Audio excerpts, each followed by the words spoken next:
बोले देखो हमारा नाम है धुंधली, तो अगर हमारा नाम है धुंधली तो हमारे बेटे का नाम होगा धुंधकारी।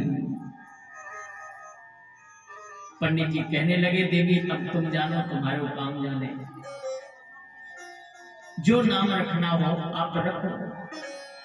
पर कुछ समय बीता तो गौ माता ने भी एक सुंदर बालक को जन्म दिया।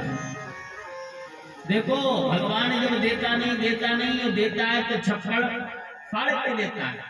पंडित जी कहने लगे जब हमारे बेटा नहीं तो क्या किया जाए, अब हमारे बेटा हो गया और गौ माता ने भी बेटा दे दिया, लेकिन गौ माता का जो बेटा हुआ है, जो कान है, तो वो गौ माता के समान है, इसलिए पंडित जी ने उनका नाम श्री गौकर्ण महाराज रख दिया। ये गौकर्ण महाराज देखो धीरे धीरे ये बढ़ने लग गए। धुंधकारी ये मस्ती में पड़ गया, दिन पर दिन बिगड़ने लग गया, खेल में मन ज्यादा लगने लग गया। निर्णय क्या निकला? बोले निर्णय ये निकला कि यत् कालेन तौ जातौ तरुणौ तनया बुभौ गोकर्णः पंडितो ज्ञानी और धुंधकारी महाफलः। गौकर्ण पंडित हो ज्ञानी, गौकर्ण महाराज तो पंडित है, ज्ञानी है, क्योंकि इनका मन जो है वो भगवान में रत है, भगवान में लगा हुआ है, और ये संत महात्मा के प्रसाद के फलस्वरूप हैं श्री गौकर्ण महाराज। लेकिन जो धुंधकारी है इसने कंचा खेलना प्रारंभ किया, सो धीरे धीरे खेल बढ़ने लग गया।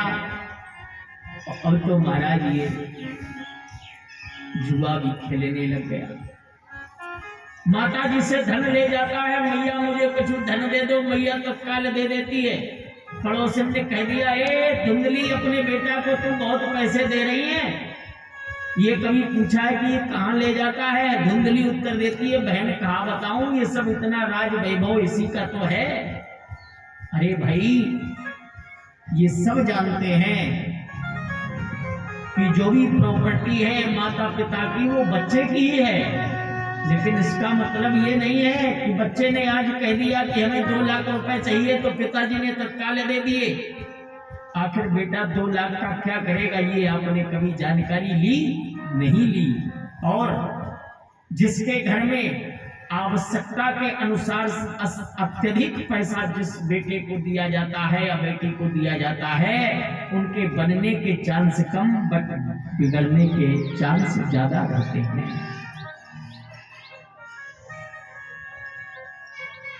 धुंधकारी अपनी माता से धन ले जाता है और धन ले जाकर के जुआ में हार जाता है। धीरे धीरे क्रम बढ़ता रह गया।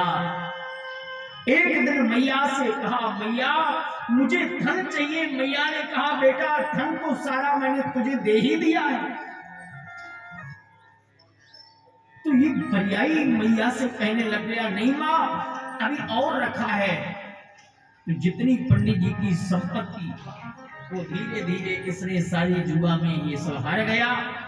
मैया ने एक दिन इनकार किया सो मैया के ऊपर हाथ उठा दिया, और जब मैया के ऊपर हाथ उठाया तो धुंधली ने विचार किया कि हमारे बेटा ने हमारे ही ऊपर हाथ उठा दिया है, ये ठीक नहीं है। तो इस विरह की वेदना में आकर के और धुंधली ने स्वयं अपनी आत्महत्या कर ली। अब मैया तो रही नहीं, पंडित जी तो पंडिताई करने चले जाते हैं, घर में कोई रहता नहीं। जो गौकर्ण महाराज हैं वो तीर्थ यात्रा में निकल जाते हैं, और जब वो तीर्थ यात्रा में निकलते हैं ब्राह्मण देव बाहर हैं, घर में कोई है नहीं। अब पैसे आवे तो कहां से आवे? तो ये महाराज चोरियां करना इसने प्रारंभ कर दिया। चोरियां करने लग गया, चोरी करने जाता, कहीं इधर से माल चुरा करके लाता, कहीं से धन चुरा करके लाता है और खूब चोरियां करके धन एकत्र करता है। मांस मदिरा सबका प्रयोग करता है।